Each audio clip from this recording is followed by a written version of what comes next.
লালমনিরহাটের পাটগ্রাম উপজেলার দহগ্রাম সীমান্তে বিধি লঙ্ঘন করে কাঁটাতারের বেড়া নির্মাণ করেছে ভারতীয় সীমান্তরক্ষী বাহিনী।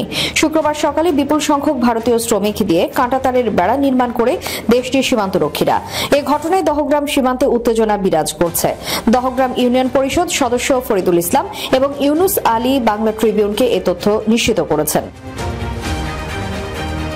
ইউনুস আলী বলেন, দহগ্রাম সীমান্তে আন্তর্জাতিক মেইন পিলার 8 এর 3 ফিট দূরত্বে কাঁটাতারের বেড়া নির্মাণ করেছে ভারত, যার দৈর্ঘ্য 1.5 কিলোমিটার।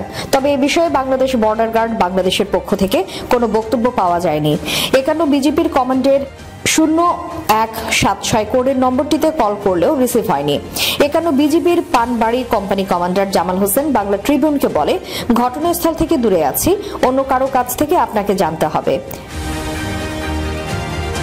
সীমান্তের বাসিন্দারা জানান, শুক্রবার বেলা 11টার দিকে নিজেদের ভূখণ্ডের বাইরে এসে দহগ্রাম ও দহগ্রাম ক্লাবপাড়া এলাকার আন্তর্জাতিক পিলারের 8/41 পিলারের অভ্যন্তরে শূন্যরেখা বরাবর আকস্মিক কাঁটাতারের বেড়া নির্মাণের কাজ শুরু করে বিএসএফ।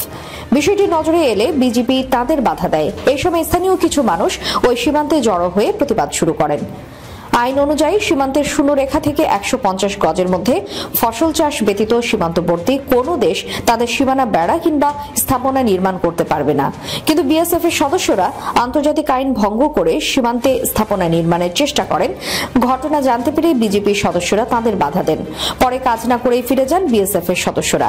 কিন্তু কিছুক্ষণ পরে আবারও বিএসএফ এর অধিক পরিমাণ সদস্যদেরকে নিয়ে এসে এক পর্যায়ে ক্ষমতা খাটিয়ে কাঁটাতারের বেড়া নির্মাণ করেন। স্থানীয়রা বলেন, বিজেপির সদস্যরা প্রথমে বাধা দেওয়ার চেষ্টা করলে পরে তারা আর কোনো বাধা দিতে পারেননি। তারা বাধা না দেওয়ায় বিপুল সংখ্যক শ্রমিক দিয়ে কাঁটাতারের বেড়া নির্মাণ করেন বিএসএফ সদস্যরা।